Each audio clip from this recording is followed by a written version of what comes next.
요한계시록 21장 9절부터 10절입니다. 제가 봉독하겠습니다. 일곱 대접을 가지고 마지막 일곱 재앙을 담은 일곱 천사 중 하나가 나와서 내게 말하여 이르되 이리 오라. 내가 신부 곧 어린 양의 아내를 내게 보이리라 하고 성령으로 나를 데리고 크고 높은 산으로 올라가 하나님께로부터 하늘에서 내려오는 거룩한 성 예루살렘을 보이니. 아멘. 우리가 지난 시간 새 창조에 관한 예언을 함께 나누었습니다.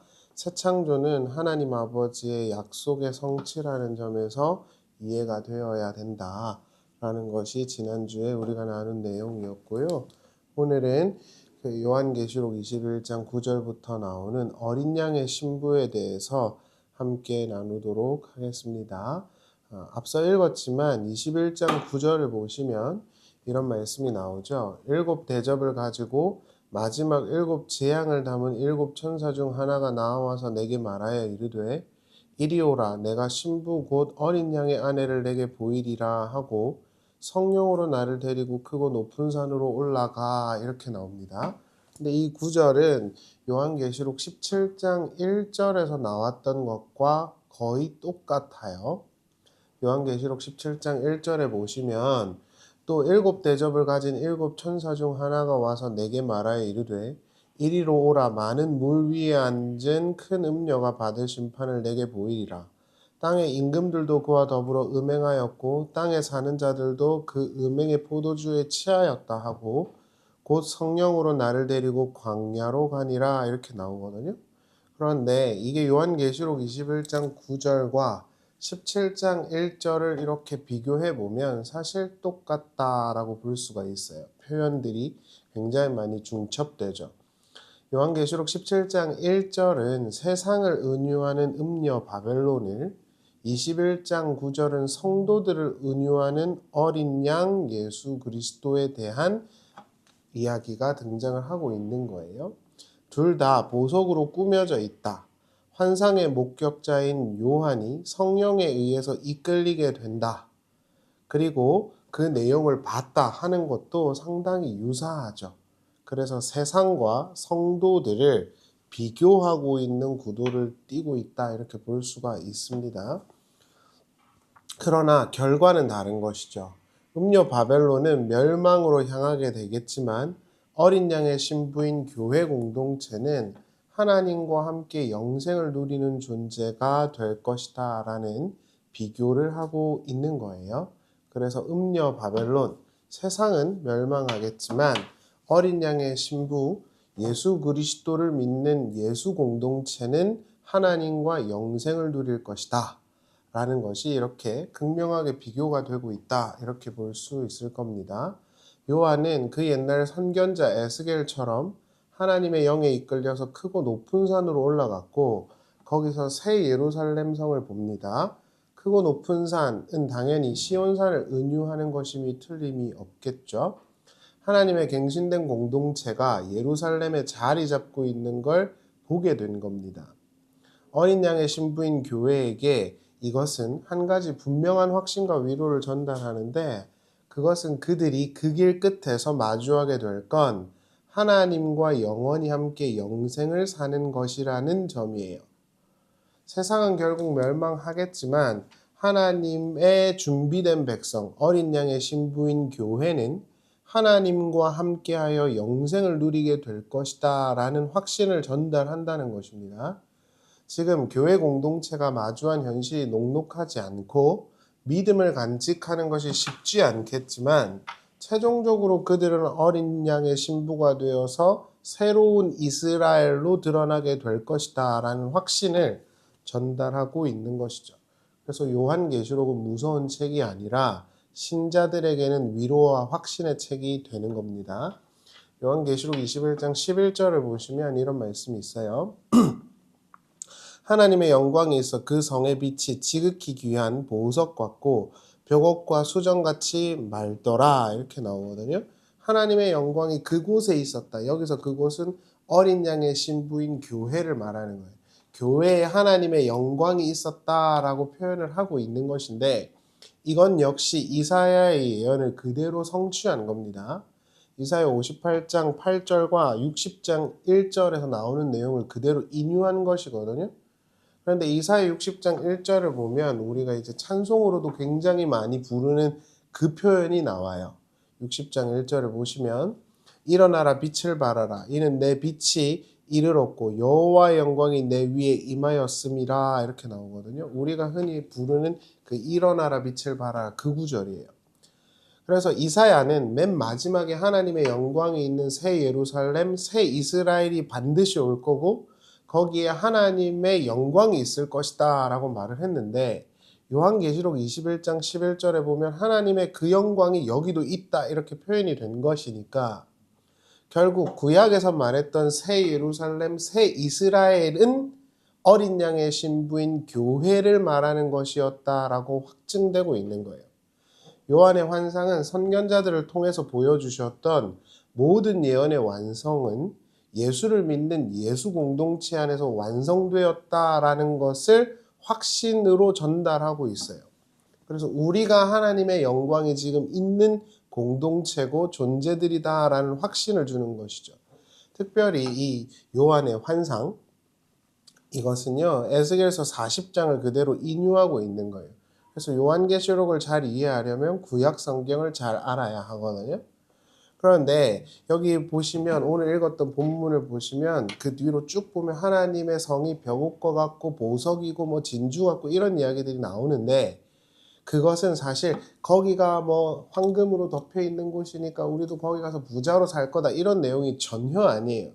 그렇게 이렇게 환상을 보고 왔다는 사람들은 그냥 문자 그대로 보고 온 거고 성경의 본래의 취지는 예언의 성취예요. 에스겔서 40장에 가면 하나님은 에스겔에게 하나님의 새로운 갱신된 교회, 성전을 다시 세울 거라고 확신을 던져주시는데 환상을 보여주시는데 거기 보면 이 표현이 그대로 나와요.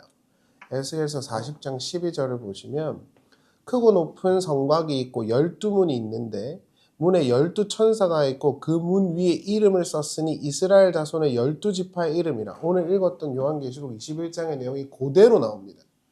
동쪽의 세 문, 북쪽의 세 문, 남쪽의 세 문, 서쪽의 세 문이니 그 성의 성곽에는 12기초석이 있고 그 위에는 어린 양의 12사도의 12 이름이 있더라. 이게 요한계시록 21장 12절이에요.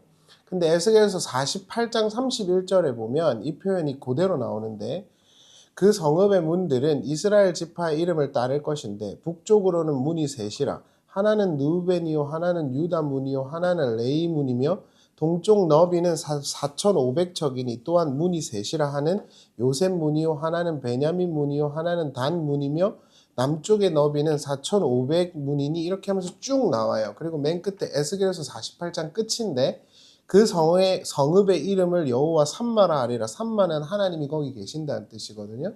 그러니까 요한계시록 21장 12절에 나왔던 성벽에 문이 있고 그 위에 이름들이 있고 이스라엘의 이름을 따른다 하는 것이 에스겔서 48장에 나왔던 그 내용이랑 똑같다는 거예요.